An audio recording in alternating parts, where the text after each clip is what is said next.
This Friday, Jamie Lee Curtis and Lindsay Lohan are back to switch things up in Disney's Freakier Friday. Totally, yes. It's an absolute riot, Woo! and the only movie that can be described as So much weirder than the last time. What last time? it's the frequel You ready? we've been waiting for. That absolutely slays. What deeply out-of-touch old person came up with that? You did. Wow. Don't miss the comedy event of the summer for all ages. Disney's Freakier Friday in theaters this Friday. Get tickets now. Rated PG. Parental guidance suggested. It's Wednesday Addams. I see you're trying to distract yourself from your own banal thoughts. Let me help. Here's a recording thing made of my latest root canal.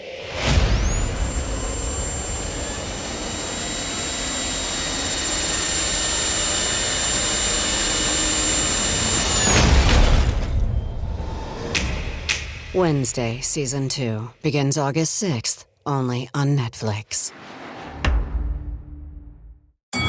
Halliday presents, in the red corner, the undisputed, undefeated Weed Whacker Guy. Champion of hurling grass and pollen everywhere. And in the blue corner, the challenger, extra strength Halliday. Eye drops that work all day to prevent the release of histamines that cause itchy allergy eyes. And the winner by knockout is Halliday. Halliday, bring it on. Pie in the Sky Media. When I was a kid, he would play golf on Sundays early in the morning, and he'd get home probably when I was waking up. And when I was younger, I would say, like, how was the game? Like, who won? And he'd be like, oh, we all did well. And I'd say, okay, but, of your foursome, who won? He'd say, well, I did okay. So you won. And then by the time I got into high school that Sunday morning, he'd come home and I would just look at him and say, so how many strokes did you win by? And he was like, why do you assume I won? I was like, because it's you, and you're Tom Randall, and you are an excellent golfer. That's Ashley, and she's right. Her father was an excellent golfer, but he wasn't Tom Randall.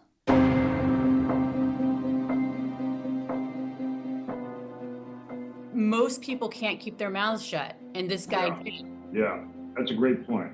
So true, which he did. Typically, there's somebody that comes in and tells us something because somebody told us something. And he I don't believe he ever opened his mouth. Welcome back to Criminal Mischief with Carolyn and Brandon. You're listening to episode 68, Hiding in Plain Sight.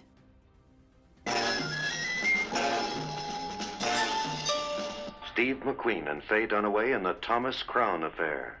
Let's start with the money. Well, I don't have it. What would you do if you did? Putting this together. You want it in. You're going to get 10%. So you earn your keep. $2,600,000 in cash. Whose head are you after? Yours. Mine. Yours. Let's play something else. That's from the trailer of the 1968 American heist film, The Thomas Crown Affair.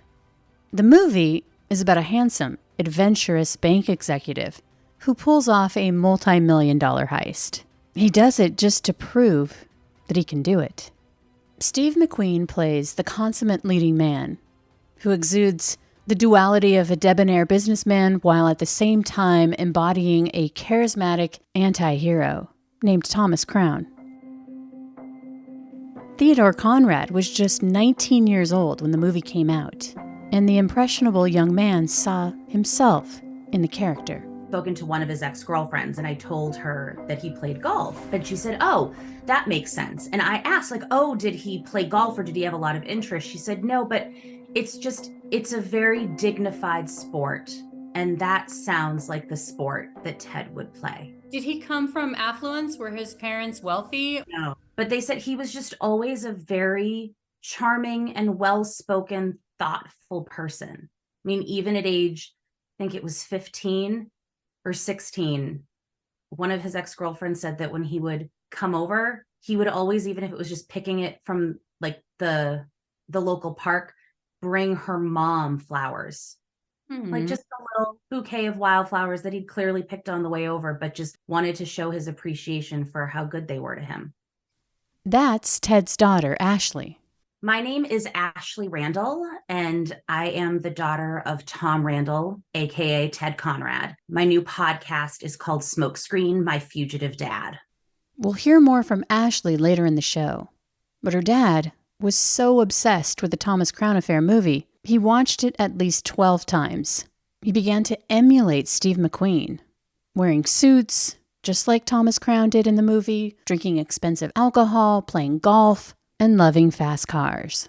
But what Ted loved most about the movie was the idea of being clever enough to rob a bank and getting away with it. Ted fancied himself as the fictitious Thomas Crown. Both were good-looking, had blonde hair and blue eyes, had a taste for the finer things in life, and, as luck would have it, the fictitious Thomas Crown worked at a bank, and in real life, so did Ted.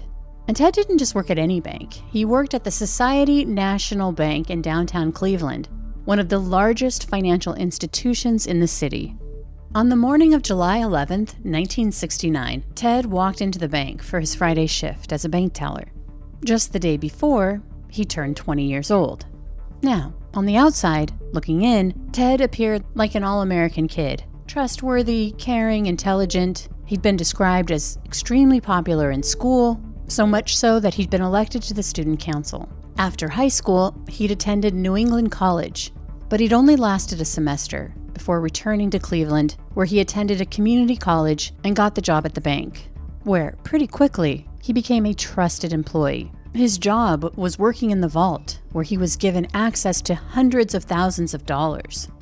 But Ted was hiding a secret. He never really talked about his family life, and he was so good at making people feel comfortable. It was effortless for him to steer any conversation away from his own pain, that he felt like a burden to his family. I think that a lot of people can probably relate to having really complicated and incredibly dysfunctional relationships with parents, and especially step-parents, who maybe resent the fact that they have to raise somebody else's kid, and your home life being somewhere where you don't spend holidays because you spend holidays at your friends and girlfriends because being in your home is that awful for you. But none of this inner turmoil was on display that morning as he walked into the National Security Bank, just like he always did, smiling and waving as he passed his coworkers on his way to the vault. Ted shared with his coworkers that yesterday had been his birthday, but that Friday night, after work, he was going to celebrate. In fact, at lunch, he left the bank for a quick stop at the liquor store, where he bought a bottle of Canadian Club whiskey and a carton of Marlboro cigarettes. He would carry these items back to the vault with him in a large brown paper bag, making sure that everyone understood that it was getting closer to quitting time, and he was so excited to celebrate his birthday in style, and he had his bag of booze and cigarettes to prove it. That afternoon, Ted would slowly and deliberately walk out of the vault, as he did every evening, stopping by to talk to his coworkers along the way, before he ultimately walked out of the bank at 4:30, smiling and happy. That was Friday. He leaves for work at the end of the day, normal, right? He left with a paper bag with some cigarettes in it and also a lot of cash. And everyone's just like, all right, bye, Ted. Have a great weekend. Have a great birthday weekend. We'll see you Monday. Because what nobody knew was that inside that paper bag that supposedly had the whiskey and cigarettes in it also was now stuffed with $215,000 in cash that he'd swiped from the bank's vault. That $215,000 today would be worth $1.7 million. You know, he worked in the vault. Security was pretty lax. There's one story we'd heard from an ex-girlfriend that one day during lunch, she'd come to visit him at work, and they just were hanging out in the vault, holding piles of money. Like it wasn't, I don't think that there was a lot of work going into him taking the money. Mm-hmm. You know, they all sort of joked about it, he and his friends, like, oh my gosh, security at these banks are so lax. Like, who couldn't just take the money? And it's almost like that seed planted in his brain. He's like, well, I genuinely could take this money. Mm-hmm. And then I really could start over. I could leave.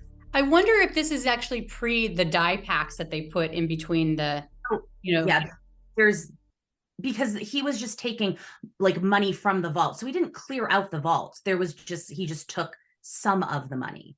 Mm-hmm. So, but he's also in charge of the vault. So I don't know what kind of security or monitors there may have been.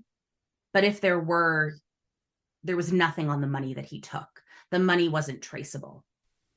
So the money was clean. And remember, it was a Friday. Ted had planned it that way.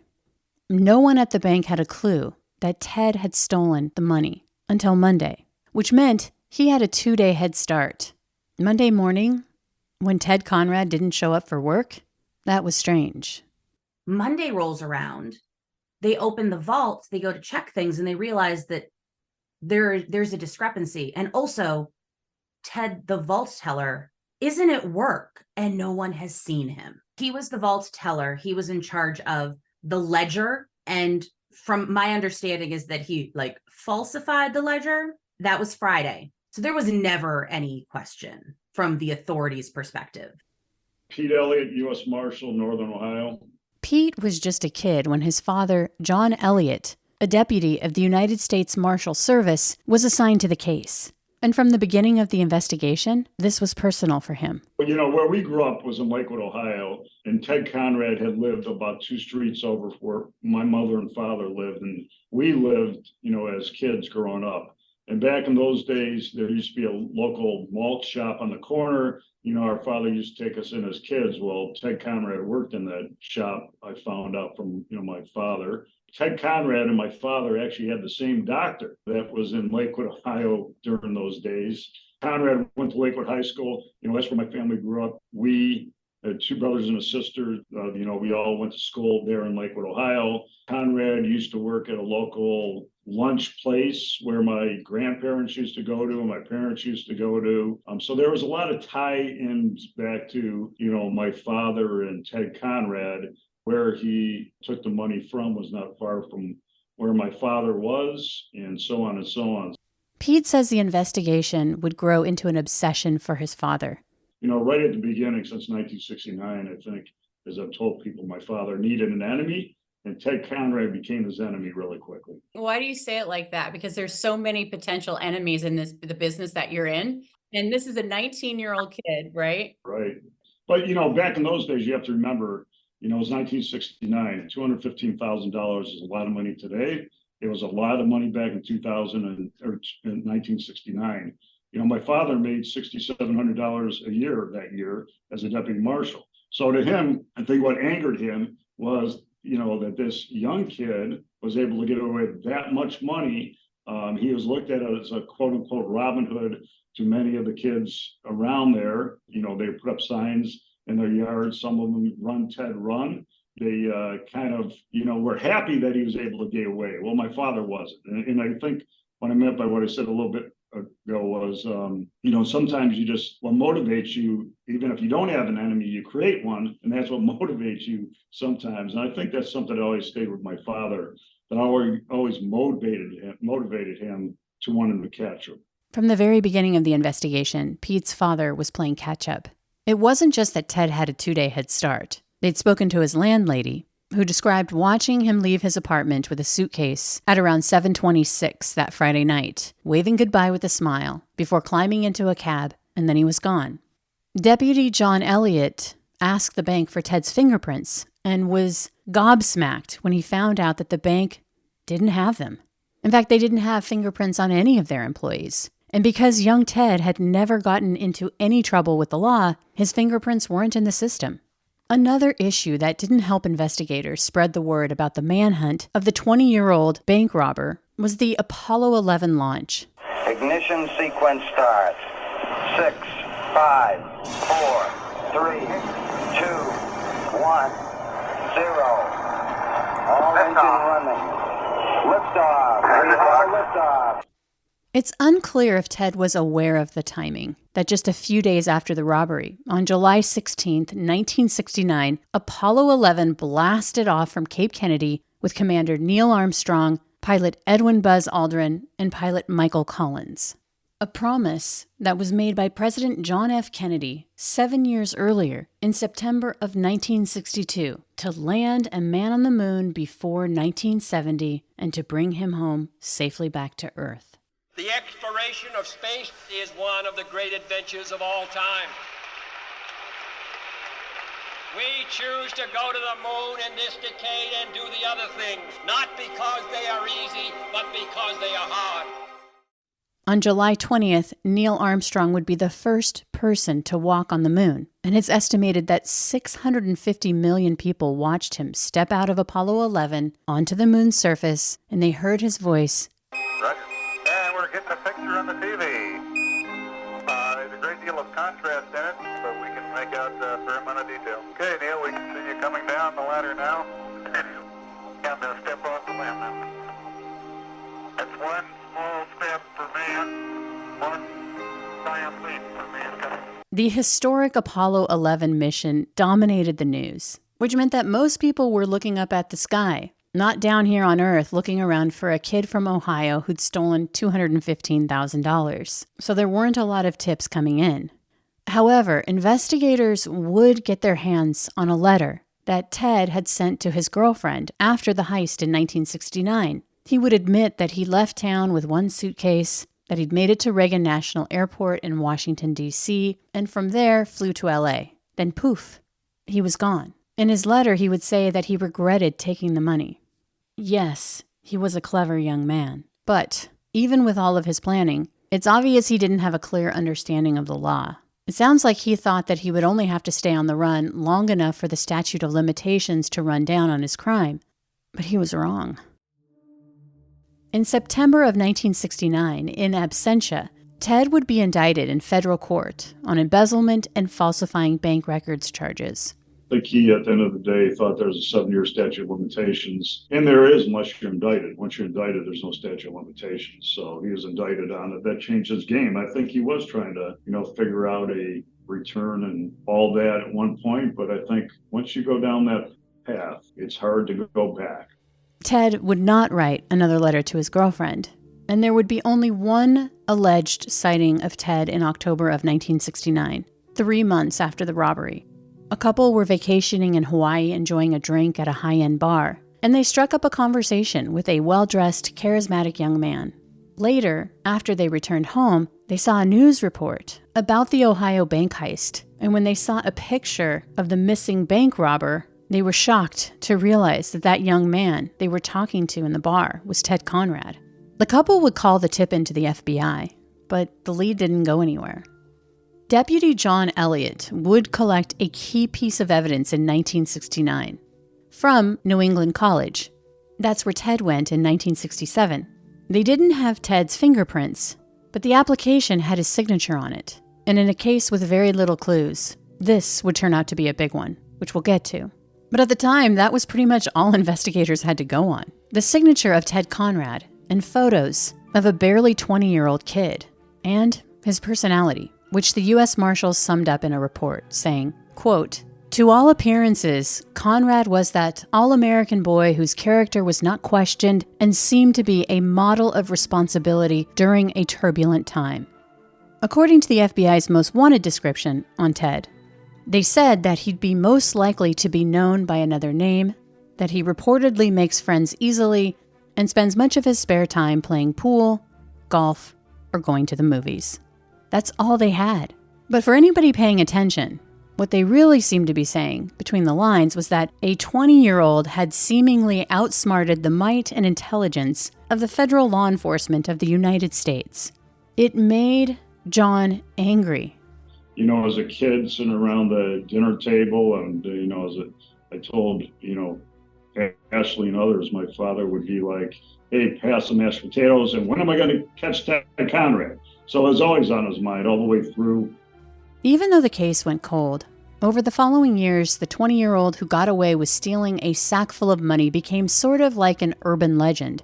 Where had young Ted, the young man obsessed with the movie The Thomas Crown Affair, gone? But without fingerprints, and the fact that Ted Conrad hadn't reached out to his friends or family, the only thing they could do was to wait and hope that a tip would come in. We followed up leads as far away. We knew his grandmother at one point lived in France. We had thought he had some ties there. We thought we came really close. I'm going to say it was 2015 or 16 when, after featuring him on, I believe it was America's Most Wanted, we received a tip that he was in a boarding house in England, and everything added up. A lot of things added up. We had somebody that was, assisting us, but we were able to retrieve items and match them up and find out it was not Ted Conrad. Pete's father, John Elliott, would never let go of the case, no matter how many leads turned into dead ends. He never gave up hope that one day he would find Ted Conrad. How frustrating is that? Yeah, we've had a lot of cases here, in this being one of them, and my people have come up on arrest number 60,000. And one of the sayings we have here, especially in our cold cases, because you get very frustrated with it all sometimes, but success is going from failure to failure with great enthusiasm, I believe is what Winston Churchill said. And we say the same thing. You got to keep at it. You can't quit. In 1990, Deputy John Elliott retired, and remarkably, his son Pete would take up the mantle, becoming a U.S. Marshal of the Northern District of Ohio in 2003. And he began to work the case. Because even in retirement, Pete's dad didn't give up on the case. And in their quest to find Ted, they always believed that he'd be living the good life somewhere on a tropical island, wearing an arrogant smirk on his face. How we pictured Ted Conrad, we always looked at him, Conrad, as being in some faraway, distant island place with fast cars, lots of money, living a good life. The reality was, Ted Conrad was a lot closer to home than they could have ever imagined. Subtle results, still you, but with fewer lines. Botox Cosmetic, onabotulinum toxin A, is a prescription medicine used to temporarily make moderate to severe frown lines, crow's feet, and forehead lines look better in adults. Effects of Botox Cosmetic may spread hours to weeks after injection, causing serious symptoms. Alert your doctor right away as difficulty swallowing, speaking, breathing, eye problems, or muscle weakness may be a sign of a life-threatening condition. Patients with these conditions before injection are at highest risk. Don't receive Botox Cosmetic if you have a skin infection. Side effects may include allergic reactions, injection site pain, headache, eyebrow and eyelid drooping, and eyelid swelling. Allergic reactions can include rash, welts, asthma symptoms, and dizziness. Tell your doctor about medical history, muscle or nerve conditions including ALS or Lou Gehrig's disease, myasthenia gravis, or Lambert-Eaton syndrome, and medications, including botulinum toxins, as these may increase the risk of serious side effects. For full safety information, visit BotoxCosmetic.com or call 877-351-0300. See for yourself at BotoxCosmetic.com. Heather is a nurse practitioner from United Healthcare. We meet patients wherever they live. During a house call, she found Jack had an issue. Jack's blood pressure was dangerously high. It was 217 over 110. So they got Jack to the hospital and got him the help he needed. He had had a stent placed in his heart, preventing a massive heart attack. If it wasn't for my guardian angel, I wouldn't be here. Hear more stories like Jack's at UnitedHealthcare.com. Benefits, features, and/or devices vary by plan, area, limitation, and exclusions apply. Your burger is served. And this is our finest Pepsi Zero Sugar. Its sweet profile perfectly balances the savory notes of your burger. That is one perfect combination. Burgers deserve Pepsi. This episode is brought to you by LifeLock. When you visit the doctor, you probably hand over your insurance, your ID, and contact details. It's just one of the many places that has your personal info. And if any of them accidentally expose it, you could be at risk for identity theft. LifeLock monitors millions of data points a second. If you become a victim, they'll fix it, guaranteed, or your money back. Save up to 40% your first year at lifelock.com/podcast. Terms apply. Roughly 700 miles away from Ohio, in January of 1970, 6 months after the robbery, Ted would obtain a Social Security card under the name of Thomas Randall. He would move to Boston. And I'm sure it's no coincidence that that was the city where the majority of the Thomas Crown affair was filmed. According to Ashley, Thomas, or Tom, met Kathy, her mother. And when he got here in 1970, he quickly made some great friends. My mom was part of that friend group, so she sort of knew him in the peripheral side of things. Like, they weren't super close, but she knew who he was. What Kathy had been told about Tom was that his parents had been in a tragic car crash, that they'd both died, that he'd been the sole beneficiary of a sizable life insurance policy.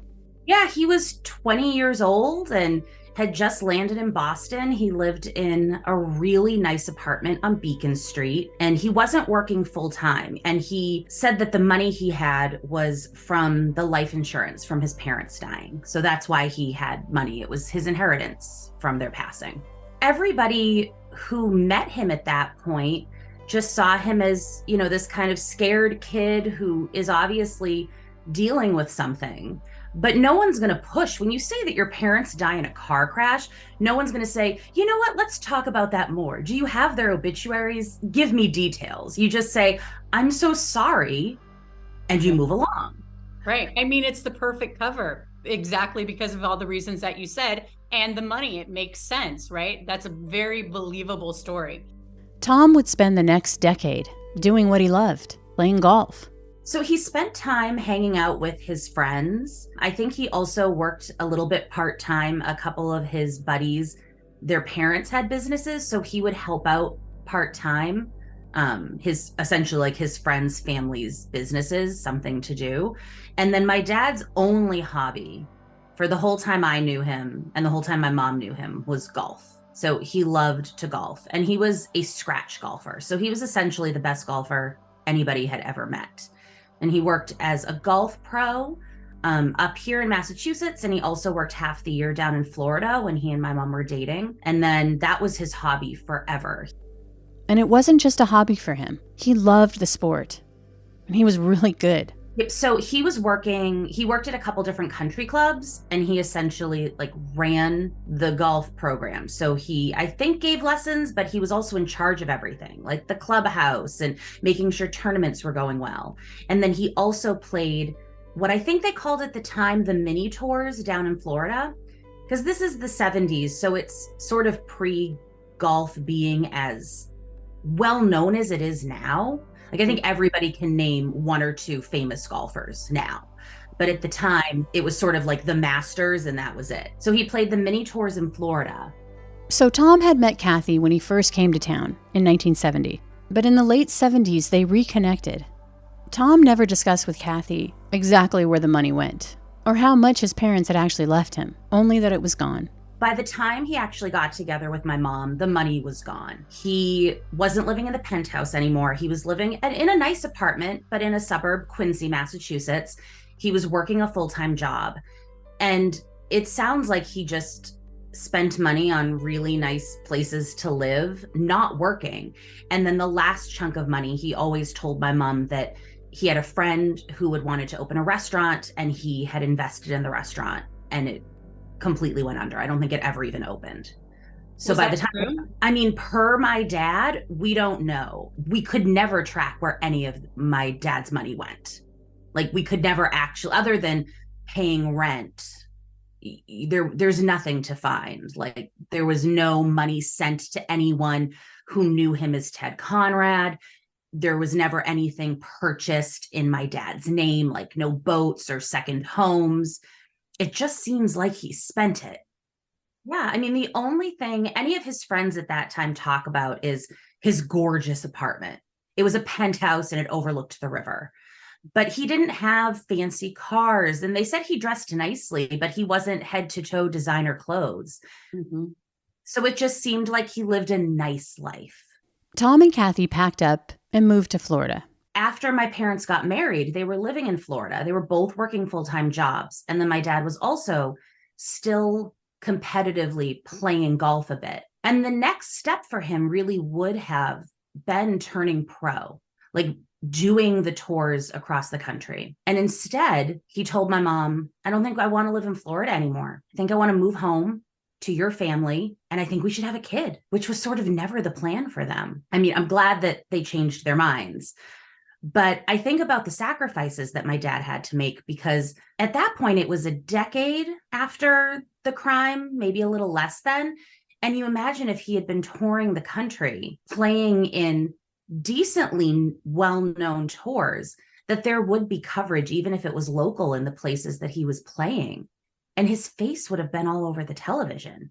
And 10 years after the crime, that's not really an option. Talk about bittersweet when you think, oh, I got away with $1 million, right? And then I have this dream and this passion, and I'm good, maybe great, but I can't do it because of my past. So Tom and Kathy had gotten married in 1982, and not long after, Ashley was born. A momentous occasion for Tom that would solidify the fact that he could never go back home. The story that I was always told growing up was that my dad was an only child. He grew up in the Colorado area, and that his mom was an accomplished musician. And then when he was 18 years old, his parents died in a car crash. My dad had no extended family, and it was just too sad to be there. So he packed a suitcase, essentially left everything behind, and moved to Boston. For Ashley's entire life, the father she knew was a golf pro who sold luxury cars for more than 4 decades. I actually grew up in the house that my mom moved to when she was 12. So it was my mom's childhood home as well. What I would think of as just like a typical suburban life. Went to school, I played soccer, I got into theater, I played piano. And as much as my dad worked, because in the car business, I mean, you work 60 to 80 hours a week and you're sort of always on call. Like a customer could call you at any time to want to talk about a car. But my dad was always there. He drove me to school every day. That was our special quality time, even if it was just a 5-minute drive. He came to my piano recitals, my soccer games, my theater performances. That he made the time he had with my mom and me special and memorable. Even just going to the grocery store for the weekly grocery shop was like a daddy-daughter date for us. And we would have time to talk and catch up. And still, when I was 35, my dad would remember friends I had in middle school. Like he just was genuinely interested in my life and wanted to know what was going on with his kid, which now, as I look back, I realize is really special and not everybody has that. In 2021, Ted Conrad, aka Tom Randall, was diagnosed with lung cancer. His prognosis wasn't good, and Ashley moved back home to help care for her father. We were just relaxing in the living room. I mean, at that point, my dad was diagnosed with a very aggressive form of lung cancer in February, March of 2021. So I had moved home from New York. So I was living at my parents' house. And the 3 of us were watching NCIS because that was my dad's favorite show. So it was always on. And he just looked over at us and said, "Ladies," that's what he called us, his ladies. He said, "Just in case it comes up after I pass, when I moved here, I had to change my name. The authorities might still be looking for me. So just in case, I don't want to talk about it, but just in case, I don't want you to be blindsided." After this shocking admission, Ashley felt like she'd been punched in the stomach.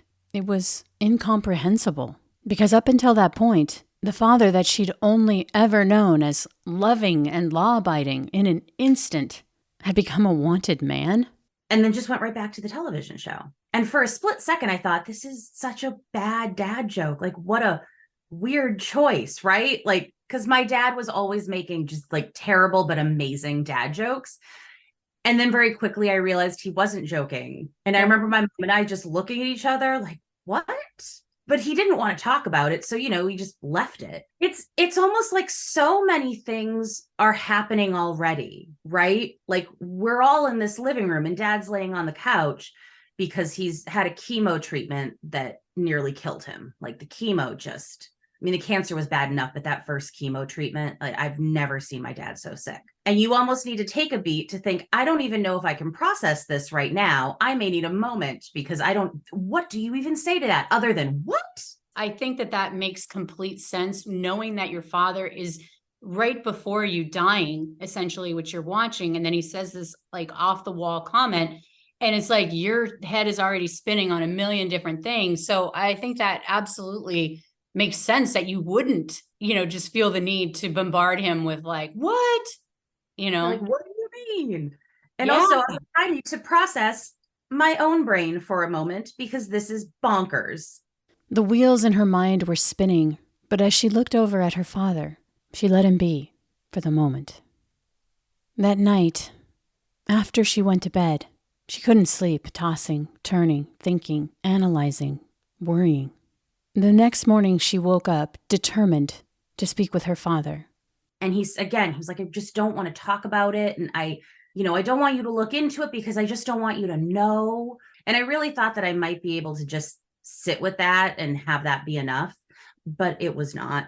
How could that ever be enough? Like, you strike me just in the 19 minutes that I've gotten to know you, that you're caring, but you are going to find the answer. I think my first go-to is always like empathy and wanting to make sure that people are taken care of, but at the same time, balancing, like, I need to know. I'm not someone who you can say like, oh, don't worry about it. Don't even think about it. I'm like, no, I will worry about it and I will think about it. I just need, I'm somebody who just needs all the information to feel settled in general. Great. Otherwise, my anxiety is just through the roof. So what did you go Google Ted Conrad? Essentially at 2:30 in the morning that night, I finally was like, I can't sleep. I just have to look it up. Like, I just need to know. And I put in Ted Conrad and a bunch of things popped up, but I don't think that's a super specific name. So I think that I put in Ted Conrad missing. And that's when that first page of Google, it was headlines like vault teller robs bank, fugitive not found, Marshall still looking. And I thought, oh my God, this is my dad? My dad is a fugitive. My life is a Lifetime movie. And then the next day I talked to him, just the two of us. And I said, I understand that maybe you don't want to talk about this, but I'm your daughter. And if you changed your name, then I don't know my dad's real name. Like, I don't know my dad's birth name. And then what is my name? Like, if Randall isn't your name, then what does my name even mean? There was a little spiral about that, right? Like, what does my name mean? Who am I? And I said, I deserve to know. I deserve to know my dad's name. And I deserve to know my name. And that's when he told me his name was Ted Conrad. Once Ashley and her mother had all the information about Tom that was available on the internet, they went to him. And despite their worries and concerns, they told him that none of it mattered. So the next day I told my dad that I'd looked him up. And I said, this doesn't change how I feel about you. You're still my dad and I love you, but we have to tell Mom. Like, she has to know. And she deserves to know. She's your wife. And he just said that he couldn't bring himself to tell her because he just couldn't do that to her. So then I told him that I would tell her, which he seemed to be okay with because he couldn't. So I just sat down with my mom and said, I know Dad's name and I can't even really tell you. So I'm just going to pull it up on your iPad and I'm just going to need you to read about it because it's too insane. And I'll just sit next to you.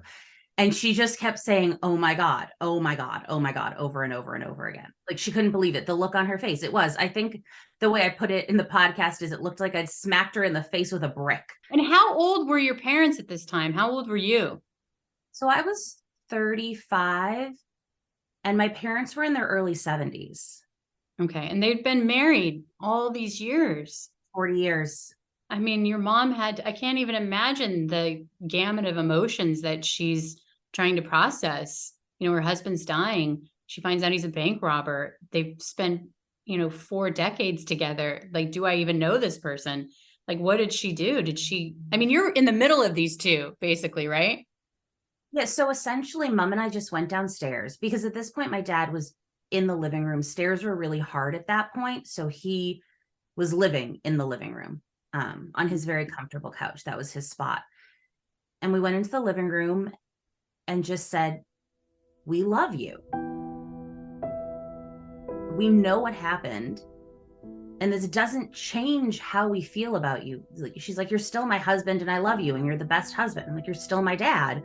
But I think we do need to be able to talk about this because there's so much of you we don't know. And you've clearly been carrying this secret for decades and you don't need to carry it alone. You can talk to us and you can tell us why and what was it like to have to leave your whole life because you weren't an only child, because I'm reading it in the article. Ashley's father didn't live long after revealing his secret, a burden that had been buried inside of him for so long. For over 50 years, he'd been looking over his shoulder. It was incredibly emotional because you're also, and we don't want to bombard him, but we were able to have some really good conversations with the final weeks we had together. How many weeks or months did he have after that conversation? Well, I think it was about 5 weeks. I wish I had written down that day, the date. But from that first round of chemo, the next month and a half is such just a mess of a blur. So We found out, he told us end of March, beginning of April. Mm-hmm. And then he was 21. gone of 21, and he was gone May 18th. Yeah. I mean, from the day he was diagnosed with cancer, he passed less than 2 months from the day he was diagnosed. According to Ashley, her father would explain to her that the robbery was less about the money and the movie and more about pain and wanting to start a new life. How did he just walk away? So many people can't do that. So I think one of the biggest misconceptions about my dad is that he loved the Thomas Crown Affair movies so much that he just had to see if he could pull his own heist, because of the movie and because he wanted to be Steve McQueen. And what we found out was that it really wasn't about the money or the movie, that for him, he just wanted to leave the life he had behind and start a new life, and that he wasn't on the run for 50 years. When he left, he really was running away. He had parents who were divorced, who had both remarried. So he had step parents, without giving too much away. The way he sort of described that relationship was really difficult, and that a lot of the time he felt like a burden and that nobody really wanted him, which is heartbreaking for me because I can't imagine somebody not wanting my dad around. Like, he's the guy that you want around for everything because he's wonderful and amazing. So for him, I think that he always would have left. I think he always would have just cut contact and restarted. Maybe changed his name or not. I'm not sure about that. But when you're 19 years old and you're working in a bank vault, like, he's the vault teller. His job was to be in a vault full of money. And he was 20, but he'd been 20 for one day. His birthday was July 10th, and he took the money on July 11th, 1969. I mean, when you're a kid, it is a lot easier to think about restarting your life if you have a lot of cash than just to pick up and go with nothing. In a twist of fate, straight out of the movies, buried in the minute details of Thomas Randall's obituary, a clue.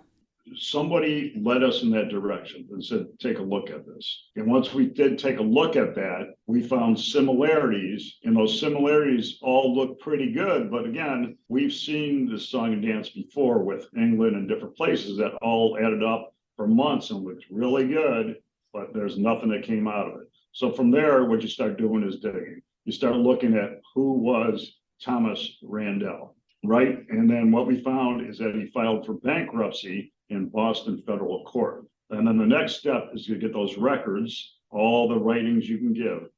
There's a lot of things that don't change over a period of time because people are actually creatures of habit. One thing that doesn't change very much over the period of time is your handwriting and your signature. So from those documents, we pull those documents from Boston federal court. We match the signature from Boston federal court to the records from 1967 on the application and a lot of different writings we had on Conrad, and you can lay them on top of each other at the end of the day. So again, we know we're on the right path. Thomas Randall's own obituary would lead investigators to Ted Conrad, posthumously. Kind of what led this was the obituary on Ted Conrad.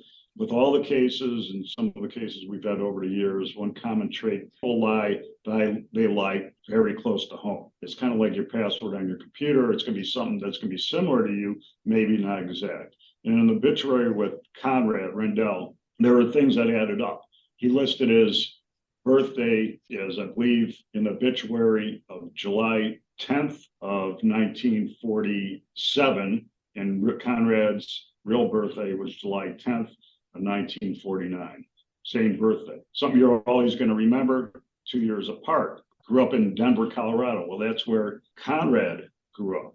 He listed his college as New England Community College, New England College. That's where Conrad went to school, and that's where Conrad, my dad had pulled that application from 1967, I believe, from Conrad, from New England College. And he also listed his parents as Ed and Ruth Beth Kruger Randall, and the real parents were Ed and Ruth Beth Kruger Conrad. If you'll recall, Pete's father, John Elliott, was the original investigator on the case. He's the one that tracked down and preserved Ted Conrad's 1967 student application to New England College.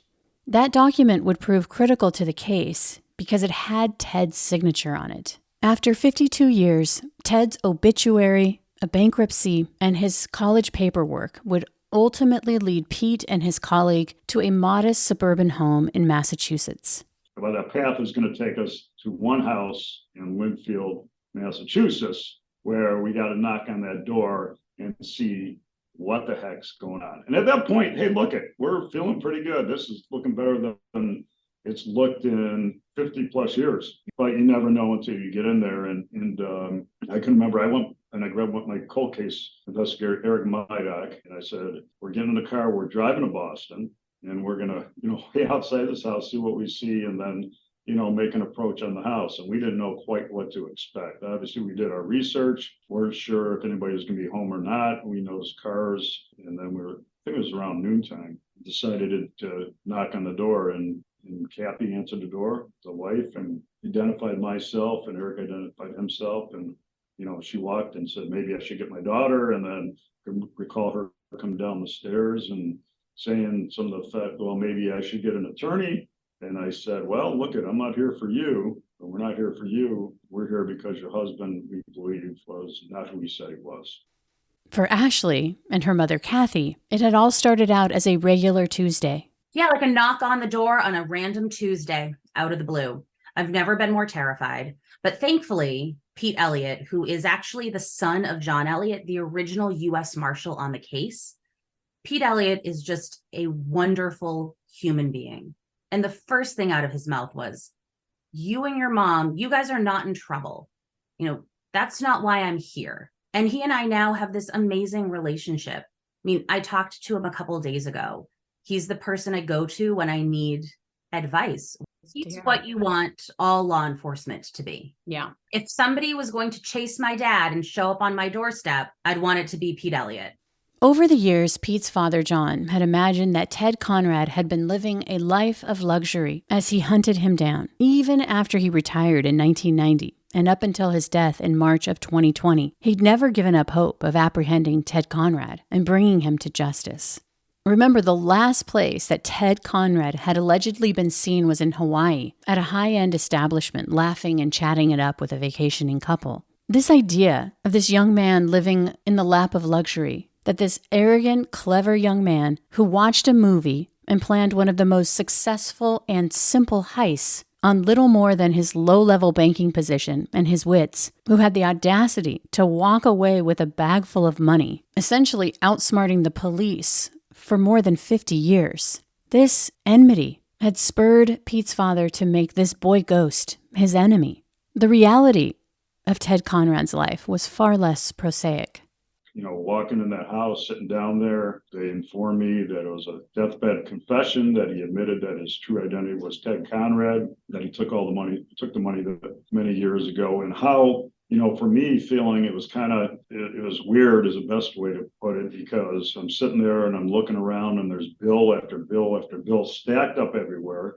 And here's a guy that died of lung cancer. He went bankrupt. He left them with tons and tons of bills laying everywhere. I remember looking over and seeing a NCIS hat over there. And we talked about TV for a little bit. He talked about, Kathy talked about how much he loved cop shows. And I go, that's funny. My dad did too.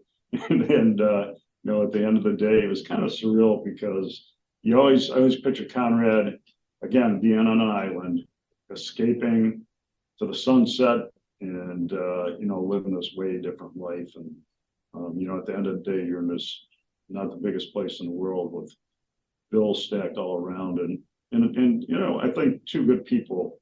At the end of the day, he left them, I believe broke, and I think he left them with different names that are still not their names, to this day. So sometimes, as I said, everything doesn't turn out like the movies, right? Doesn't turn out like the Thomas Crown Affair.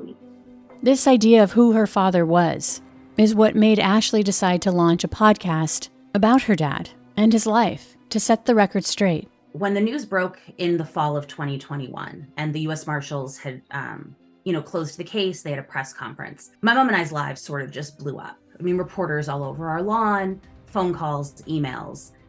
And I think the hardest part for me was that if you Google my dad, if you looked up Tom Randall, pre-November of 2021, you might have seen a couple articles about him in golf tournaments. But after that moment, Google corrects your Google search, and at the top of the results page, it says in huge letters, Theodore J. Conrad, like wanted fugitive.